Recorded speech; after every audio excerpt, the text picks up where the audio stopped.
Selamat pagi dan salam sejahtera untuk kita semua. Perkenalkan, nama saya Pascadelia Dara Edo dari Prodi Bimbingan dan Konseling kelas B pagi semester 1. Di sini saya akan menyampaikan materi tentang bab 1, yaitu konsep dasar bimbingan dan konseling.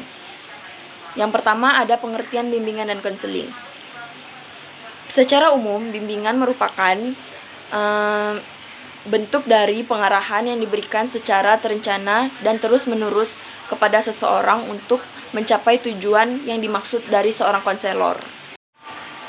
Sedangkan konseling merupakan hubungan yang bersifat membantu, memberikan nasihat kepada seseorang untuk memecahkan suatu masalah yang sedang dihadapi.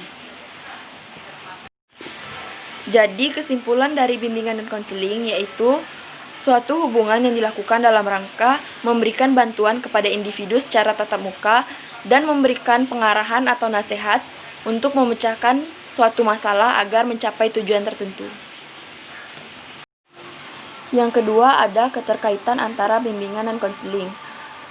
Ada beberapa pihak yang beranggapan bahwa antara bimbingan dan konseling tidak memiliki perbedaan, tetapi ada juga yang berpendapat bahwa bimbingan dan konseling memiliki perbedaan, baik dasar maupun cara kerjanya, yaitu bimbingan lebih identik kepada pendidikan, sedangkan konseling lebih identik kepada psikis yang serius.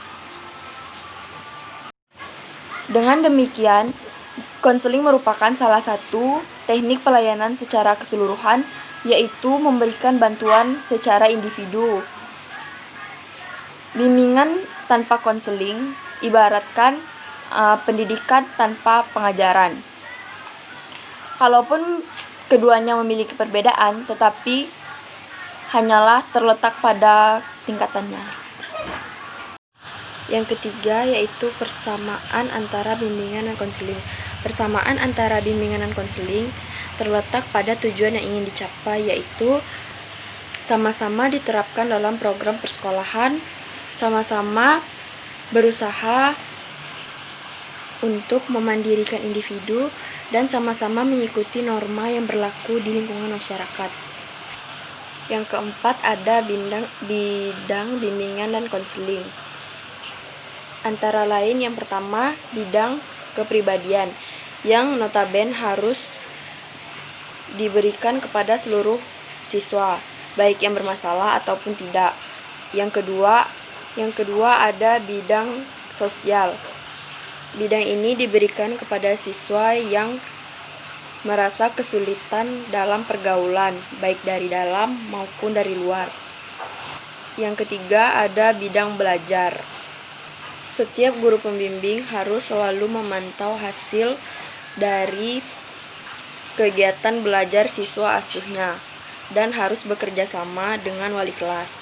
Terus yang keempat ada bidang karir.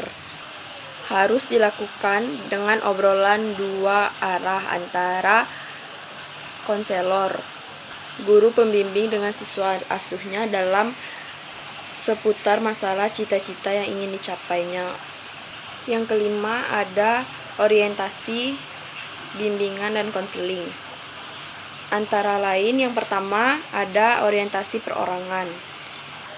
Orientasi perorangan, bimbingan dan konseling menghendaki agar konselor menitik beratkan pandangan kepada siswa secara optimal. Yang kedua ada orientasi perkembangan. Orientasi perkembangan menekankan peran perkembangan yang terjadi pada saat ini dan yang akan terjadi pada diri individu di masa yang akan datang. Ketiga ada orientasi permasalahan. Orientasi masalah secara langsung bersangkut paut pada fungsi pencegahan dan fungsi pengentasan. Fungsi pencegahan agar individu dapat terhindar dari masalah yang mungkin akan membebani dirinya. Sedangkan fungsi pengentasan menginginkan agar individu yang sudah terlanjur mengalami masalah dapat mengentaskan masalahnya. Materi keenam yaitu ruang lingkup bimbingan dan konseling.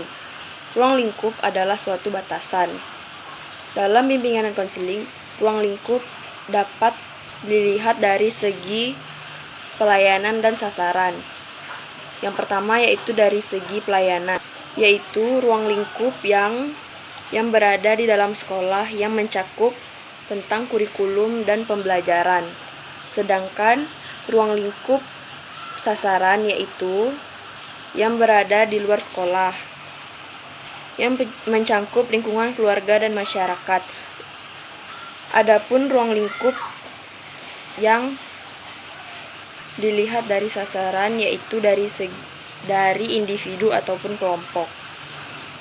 Materi ketujuh yaitu kedudukan bimbingan dan konseling dalam pendidikan.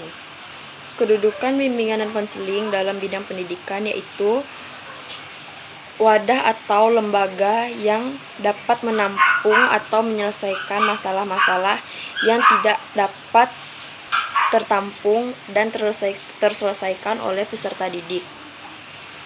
Materi ke-8 yaitu latar belakang perlunya bimbingan dan konseling, agar peserta didik dapat mengenal dan menerima diri sendiri, dan mengenal dan menerima lingkungan secara dinamis dan positif,